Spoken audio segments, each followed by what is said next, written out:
নমস্কার বন্ধুরা, আজকে তৈরি করব পনির রাইস। আর আজকে আমি পনির রাইসটা উনানেই বানাবো। এর জন্য প্রথমে উনানে খড়িগুলো দিয়ে দিলাম, আর উনুনটা যাতে ভালো জ্বলে তার জন্য দিয়ে দেব অল্প তেল। তেল দিয়ে জ্বালালে একবারেই জ্বলে যায়।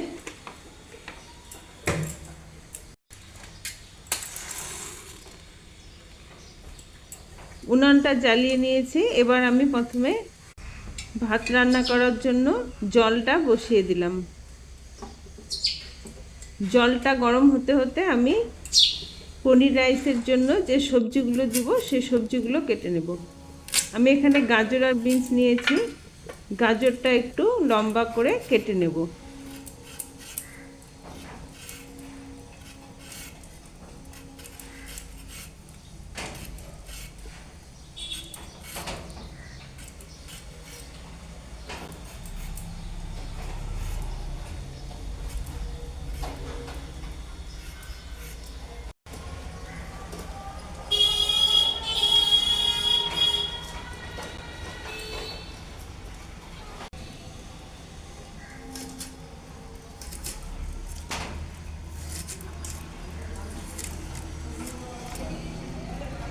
গাজরগুলো একটু লম্বা করে সাইজ করে কেটে নিয়েছি। এবার বিনসগুলো কেটে নেব। এখন তো গরমকাল, বিনস ভালো পাওয়া যায় না। শীতকালের বিনসগুলো যেরকম নরম হয়, খেতে ভীষণই ভালো লাগে, কিন্তু এখন বিনসগুলো একটু শক্ত।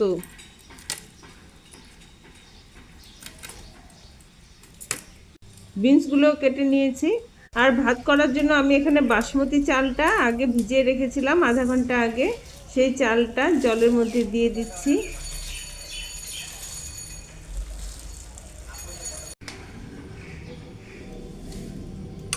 আর এখানে আমি দিয়ে দেবো অল্প রিফাইন অয়েল। রিফাইন তেল দিলে ভাতগুলো নরম হবে না আর একটার গায়ে একটা লাগবে না। সবজিগুলো কেটে নিয়েছি। এবার পনিরটাকেও কেটে নিচ্ছি ছোট ছোট টুকরো করে।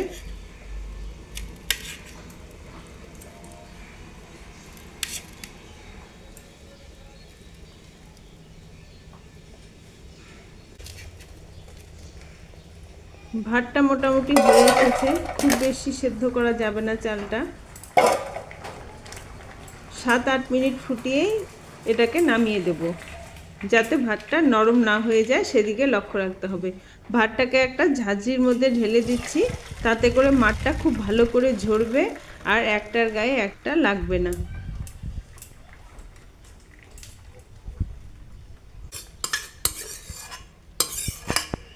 ভাতটাকে মাছ ঝরাতে দিয়ে দিলাম। এখন আমি সবজিগুলো ভেজে নেব। কড়াইতে দিয়ে দিলাম রিফাইন অয়েল।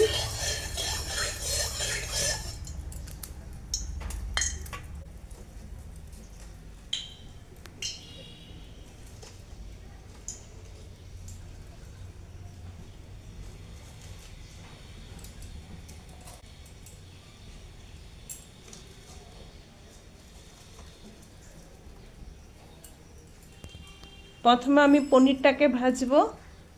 পনিরটা ভাজার জন্য কড়াইটা খুব ভালো করে গরম করে নিতে হবে, যাতে পনিরগুলো লেগে না যায়।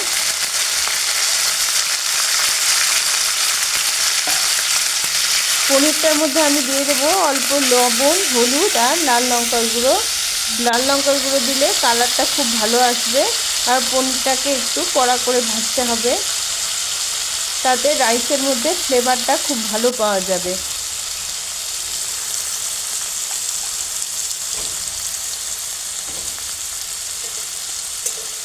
কড়াইটা খুব ভালো করেই গরম করেছি, তবু মনে হচ্ছে উল্টানোর সময় লেগে যাচ্ছে কড়াইতে।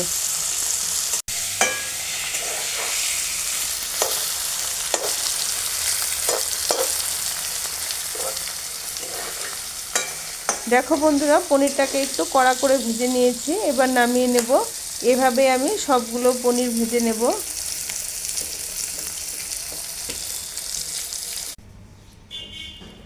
পনির ভেজে নামিয়ে নিয়েছি। এবার কড়াইতে দিয়ে দিলাম আর একটু সাদা তেল, আর ফোড়নে দিয়ে দিলাম তেজপাতা, শুকনো লঙ্কা আর গোটা গরম মশলা, এলাচ, দারচিনি, লবঙ্গ ফোড়নে দিলাম।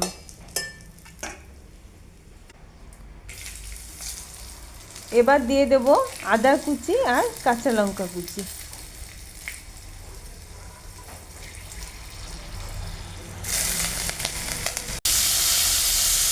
এগুলোকে একটু ভেজে নিয়ে তারপর দিয়ে দিলাম কেটে রাখা গাজর আর বিনসগুলো। গাজর আর বিনসটাকে লবণ দিয়ে একটু ভালো করে ভেজে নেব। একটু সময় নিয়ে ভাজতে হবে, কারণ এখন এই সবজিগুলো একটু শক্ত হয়, শীতকালের মতো অতটা নরম হয় না।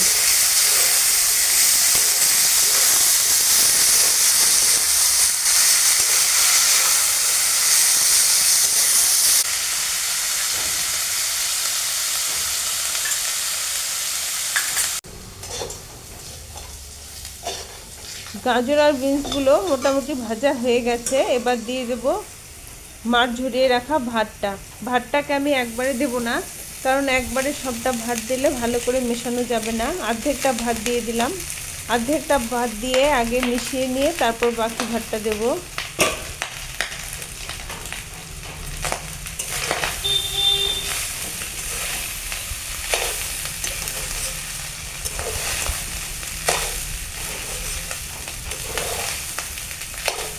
আর এই পনির রাইসটা বেশি মিষ্টি হবে না, খুব সামান্য চিনি দেব।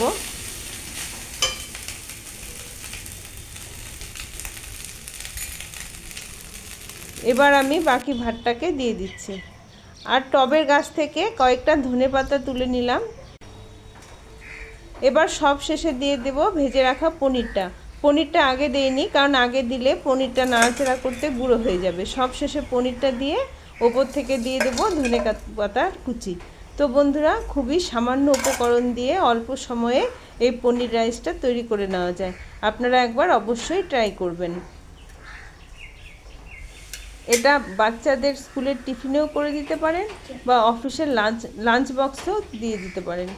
তো আজকের ভিডিওটি কেমন লাগলো কমেন্টে জানাবেন, আর একটা লাইক করে চ্যানেলটি সাবস্ক্রাইব করে দেবেন। টাটা।